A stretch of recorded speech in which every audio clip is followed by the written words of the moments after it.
ఇప్పుడు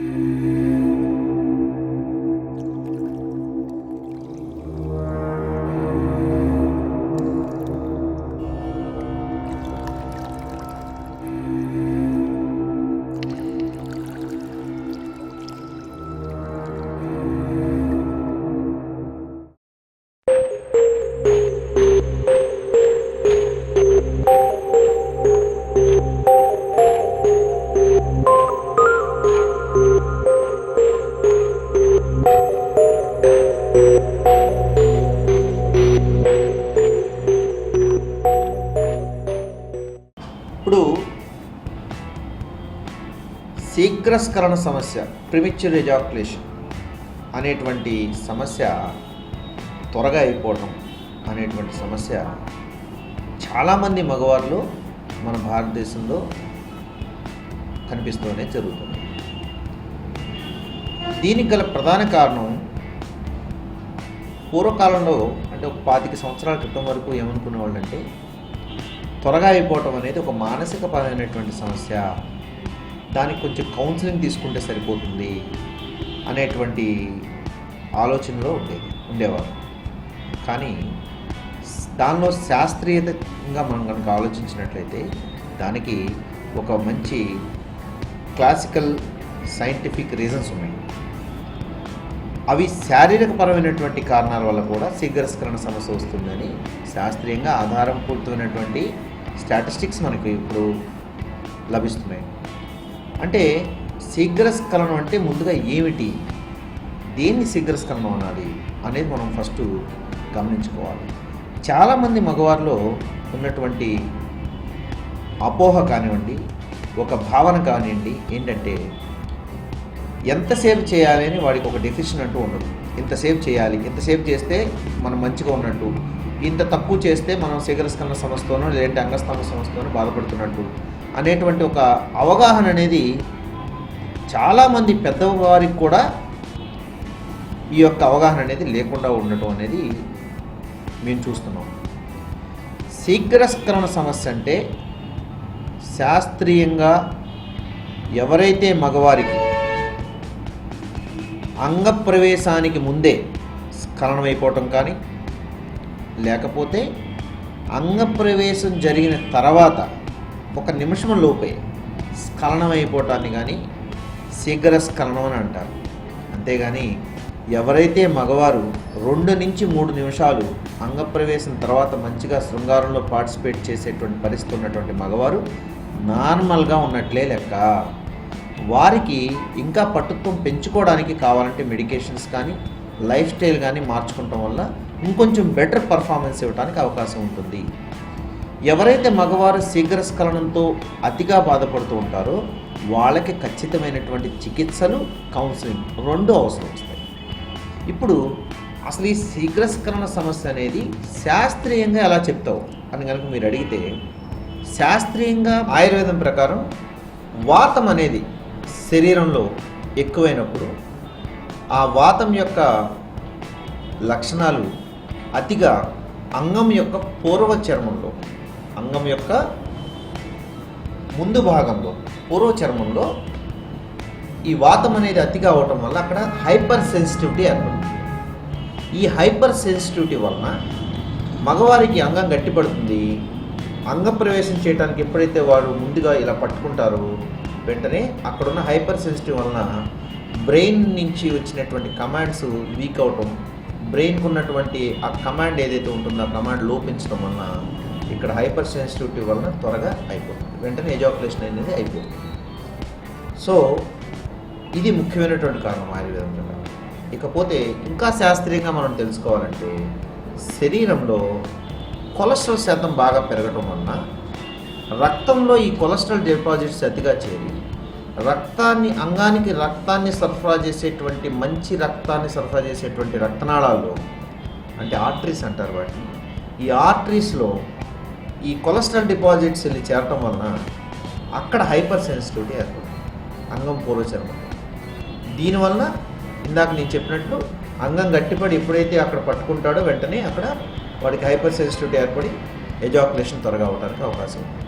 ఇకపోతే urinary tract infections రిపీటెడ్గా ఉండటం వల్ల కానీ, ప్రోస్టేట్ గ్లాండ్ ఇన్ఫెక్షన్ అవటం వల్ల కానీ, టెస్టోస్టెరాన్ హార్మోన్ అనేటువంటి హార్మోను, మగవారికి ఉండాల్సినటువంటి హార్మోను బాగా తగ్గటం వల్ల కానీ, పర్ఫార్మెన్స్ యాంగ్జైటీ అనేటువంటి ఒక మానసిక పరమైనటువంటి ఆందోళన అనేది ఈ శీఘ్రస్ఖలనానికి ప్రధాన కారణాల కింద మనం చెప్పుకోవాలి. అంటే ఈ కారణాలు మనం 3 రకాలుగా డివైడ్ చేయాలి. శీఘ్రస్ఖలనానికి ఉన్నటువంటి ఏదైతే ముఖ్య కారణాలు మనం చెప్పుకోవాలో వాటిని 3 రకాలుగా మనం చూడాలి. మొదటిది మానసిక పరమైనటువంటి కారణాలు, మానసిక కారణాలు. రెండవది శారీరక పరమైనటువంటి కారణాలు. మూడవది మన ఆహారపు అలవాటు, మన లైఫ్ స్టైల్. మొదటిది మానసిక పరమైనటువంటి ఆందోళన, ఈ పర్ఫార్మెన్స్ యాంగ్జైటీ అనే దానికి ముఖ్యమైనటువంటి కారణం మన అనుమానం, మన అపోహం. అంటే మన మీద మనకి పూర్తి స్థాయిలో అవగాహన లేకపోవటం, కాన్ఫిడెన్స్ లేకపోవటం, అపోహలు, అంగం చిన్నగా ఉందని, పక్కవాడికి చాలా పెద్దగా ఉంది, నాకు చాలా చిన్న సైజుతో అంగం ఉందని కానీ, లేదంటే వాడు ఎక్కువసేపు పర్ఫార్మెన్స్ చేస్తున్నాడు, నేను కొంచెం తక్కువసేపు పర్ఫార్మెన్స్ చేస్తున్నాను అనేటువంటి భావన లోపల ఉండటం కానీ, ఇతరత్ర ఏదన్నా లైఫ్ స్టైల్ డిజార్డర్స్ కనుక డామినేట్ చేస్తుంటే దాన్ని వాడు శృంగారపరంగా వాడు అనుకుని నాకు శృంగారంలో కూడా తక్కువ పటుత్వం ఉంది అనేటువంటి భావనలోకి వెళ్ళటం వల్ల కానీ, ఇతరత్ర అంటే వేరే ఇప్పుడు ఉన్నటువంటి వైజ్ఞానికపరమైనటువంటి అంశాల్లో ఈ పాన్ సైజ్ చూడటం, బుక్స్ ఎక్కువ చదవటం, లేదంటే వేరే వాళ్ళతో కంపేర్ చేసుకుంటాం, ముఖ్యంగా హాస్టల్లో పెరిగేటువంటి యువత వీళ్ళు వేరే వాళ్ళతో ఎక్కువగా అంగం సైజ్ కంపేర్ చేసుకుని అంగం సైజ్ చిన్నగా ఉందనేటువంటి భావన. అదేవిధంగా ఇల్లీగల్ కాంటాక్ట్స్లో ఈ కోరికలు అణించుకోలేనటువంటి పరిస్థితుల్లో ఉన్నటువంటి మగవారు కొంత వారు ప్రయత్నం చేయటం ఎవరన్నా కలవటానికి, ఆ సందర్భంలో ఆ పరిస్థితులు కానీ అట్మాస్ఫియరు ఆ పార్ట్నర్ సరైనటువంటి సహకారం ఇవ్వటం వల్ల ఆ ఆతృతలో త్వరగా అయిపోయింది అనుకోండి, వాడికి నేను సెక్స్ పనికిరాని అనేటువంటి ఆలోచన మైండ్లో ఫిక్స్ అవుతుంది. సో ఇది కంటిన్యూగా అలాగే మైండ్లో ఫిక్స్ అయ్యేటువంటి అవకాశం ఉంది. కొంతమంది మగవారిలో సపోజ్ భార్యాభర్తలు ఉన్నారు, వారు రెగ్యులర్గా కలుస్తున్నప్పుడు బాగానే ఉంటాడు. ఒక 1 వీక్ గ్యాప్ వచ్చిందనుకోండి, వాడు వారం రోజుల తర్వాత వచ్చి వారి భార్యతో కలిసినప్పుడు త్వరగా అయిపోయే అవకాశం ఉంటుంది. దాన్ని కూడా శీఘ్రస్ఖలనం అనేటువంటి ఆలోచన వాడి మైండ్లో పడేటువంటి అవకాశం ఉంటుంది. కొద్దిగా స్ట్రెస్ వల్ల కూడా ఈ త్వరగా అయిపోయేటువంటి అవకాశం ఉంటుంది. సో ఇలాంటి కారణాలు ఏవైతే ఉంటాయో ఈ కారణాలన్నీ మానసిక పరంగా వాళ్ళకి బలంగా ఏర్పడటం వల్ల వాళ్ళు ఎప్పుడైతే అంగప్రవేశానికి వెళ్తారో వెంటనే ఎజాకులేషన్ అనేటువంటి పరిస్థితి ఎక్కువగా ఉంటుంది. సో ఇది మానసిక పరమైనటువంటి కారణాల కింద మనం పరిగణించాలి. ఇక రెండవ అంశం శారీరక పరమైనటువంటి కారణాలు. ఇందాక ఆల్రెడీ మీకు నీట్గా చెప్పడం జరిగింది. శారీరక పరమైనటువంటి కారణాలు హార్మోన్ సమస్యలు కానీ, అంటే టెస్టోస్టెరాన్ హార్మోన్ తగ్గటం, లైఫ్ స్టైల్ డిజార్డర్స్ అయినటువంటి సర్వైకల్ స్పాండిలోసిస్ కానీ, లంబార్ స్పాండిలోసిస్ కానీ, ఐబిఎస్ ఇరిటబుల్ బౌల్ సిండ్రోమ్ అనేటువంటి ఒక పేగుల్లో వచ్చేటువంటి ఇన్ఫెక్షన్, సో దీనివల్ల కానివ్వండి, లేకపోతే ఈ పైల్స్ ఫిస్టులా వీటి వల్ల కానివ్వండి, శరీరంలో అతిగా కొలెస్ట్రాల్స్ పెరగటం వల్ల కానివ్వండి, రక్తనాళాల్లో అంగానికి రక్తాన్ని సరఫరా చేసేటువంటి రక్తనాళాల్లో థిక్నెస్ పెరగటం వల్ల కానివ్వండి, రక్తంలో తేడా రావటం వల్ల కానివ్వండి, యూరినరీ మూత్రకోశ సమస్యలు ఎక్కువగా రిపీటెడ్గా అవటం వల్ల కానీ, సెక్సువల్లీ ట్రాన్స్మిట్ డిసీజ్ అంటే లైక్ ఈ గనేరియా కానీ, సిఫిలిస్ కానీ, హెర్పిస్ సింప్లెక్స్ వైరస్ అనేటువంటి ఇన్ఫెక్షన్స్ అతిగా ఉండటం వల్ల కానీ, ఎగ్జిమా ఇంగ్యూనియల్ రీజియన్లో ఎక్కువగా ఎగ్జిమా అనేటువంటి అంటే ఎక్కువ స్కిన్ ఇన్ఫెక్షన్స్, చెమట ఎక్కువగా ఉండటం వల్ల టెస్టికల్స్ దగ్గర బాగా ఇన్ఫెక్షన్ రావటం, సో దీనివల్ల కానివ్వండి, సో అదేవిధంగా ప్రోస్టేట్ గ్లాండ్లో ఇన్ఫెక్షన్ వల్ల కానివ్వండి, ప్రధానంగా ఈ రకమైనటువంటి శారీరక సమస్యల వల్ల శీఘ్రస్ఖలన సమస్యలు కనిపిస్తాయి. ఇకపోతే మన ఆహారపు అలవాట్లు, ఇది చాలా ప్రధానమైనటువంటి అంశం. ఈ ఆహారపు అలవాట్లో మొదటగా మనం తెలుసుకోవాల్సింది జంక్ ఫుడ్స్ మనం అవాయిడ్ చేయాల్సిన అవసరం ఉంటుంది. దానివల్ల ఇందాక నేను చెప్పినటువంటి శారీరక అంశాలు ఏవైతే ఉన్నాయో వాటిలన్నిటికీ మన ఆహారపు అలవాట్లే ముఖ్య కారణాలు. శారీరక కారణాలు ఏవైతే మనం చెప్పుకుంటున్నామో వాటన్నిటికీ ప్రధాన కారణం ఈ మన యొక్క లైఫ్ స్టైల్. అదేవిధంగా మానసిక పరమైనటువంటి కారణాలు ఏవైతే ఉన్నాయో ఈ మానసిక కారణాలు ఏవైతే ఉన్నాయో ఆ ఎమోషన్స్ వల్ల హార్మోన్ ఇంబ్యాలెన్స్ అవడానికి అవకాశం ఉంది. చాలామందికి తెలియదు, మన ఎమోషన్స్ మన మానసిక పరమైనటువంటి పరిస్థితికి లింక్ అయి ఉంటాయి అన్నమాట. అంటే హార్మోన్స్కి ఎమోషన్స్కి లింక్ ఉందండి. ఇది చాలామందికి తెలియదు. మానసిక పరమైనటువంటి ఆందోళన ఎక్కువైనప్పుడు ఖచ్చితంగా శరీరంలో వాతం అనేటువంటిది ఇంక్రీజ్ అవడానికి అవకాశం ఉంటుంది. మరి ఆ వాత రోగమే ఈ శీఘ్రస్ఖలనం.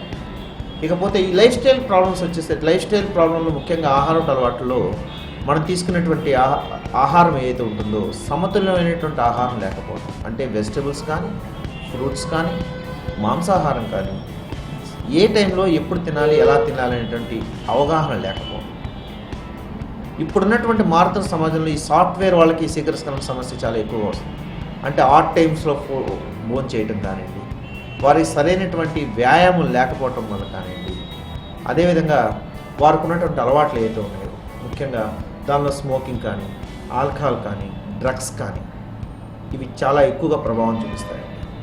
దానిలో ప్రధానంగా అతి ముఖ్యమైనటువంటి అలవాటు, ఒక డాక్టర్ని ఎప్పుడో కలుసుంటావు, ఎప్పుడైనా బ్యాక్ పెయిన్ కానీ నెక్ పెయిన్ వస్తే ఇదిగో పలానా ట్యాబ్లెట్ వేసుకోవాలంటే అదే వాడతాం. లేదంటే సొంత వైద్యం, అప్పుడు నాకు యాంటీబయాటిక్ పనిచేస్తుంది కదా ఇప్పుడు మళ్ళీ అదే యాంటీబయాటిక్ కంటిన్యూ చేస్తూ ఉంటాం. లేకపోతే ఒక గ్యాస్ట్రిక్ ప్రాబ్లం సంబంధించినటువంటి ఎప్పుడైనా ఒక డాక్టర్ పెంటాప్రోజోల్ ర్యాంటాక్ ఇలాంటిది ఏమన్నా రాశాడు అనుకోండి, మీరు లైఫ్ టైం ఆ పెంటాప్రోజోల్ ర్యాంటాక్ పొద్దున పూట వేస్తూనే ఉంటారు. ఈ యాంటాసిడ్స్ పెంటాప్రోజోల్ లాంటివి కానీ ఈ యాంటాసిడ్స్ వాటెవర్ ఎలాంటి యాంటాసిడ్ అయినా శీఘ్రస్ఖలన సమస్యకి దారి చేస్తున్నట్టు మనం శాస్త్రీయంగా నిరూపితమైంది. స్టెరాయిడ్స్ కానీ యాంటీబయాటిక్స్ కానీ అతిగా వాడటం వల్ల శృంగార సమస్యలు రావడానికి ఎక్కువ ఆస్కారం ఉందనేది మనకి శాస్త్రీయంగా నిరూపితమైనటువంటి అంశం. సో కాబట్టి సొంత వైద్యం మానుకోండి, చాలా ఇంపార్టెంట్. అదేవిధంగా ఈ లైఫ్ స్టైల్లో ఎలాంటి మార్పులు తీసుకురావడం వల్ల శీఘ్రస్ఖలన సమస్య నుంచి బయటికి రావచ్చు అనేది చిట్కాల రూపంలో నెక్స్ట్ ఎపిసోడ్లో మనం చెప్పడం జరుగుతుంది. అదేవిధంగా దీనికి సంబంధించినటువంటి పూర్తి స్థాయి చికిత్సలు ఎలా ఉన్నాయి, ఈ చికిత్సలు తీసుకోవడం వల్ల మీరు ఏ రకంగా బయటకు రావచ్చు అనేది మనం నెక్స్ట్ ఎపిసోడ్లో తెలుసుకోబోతున్నాం.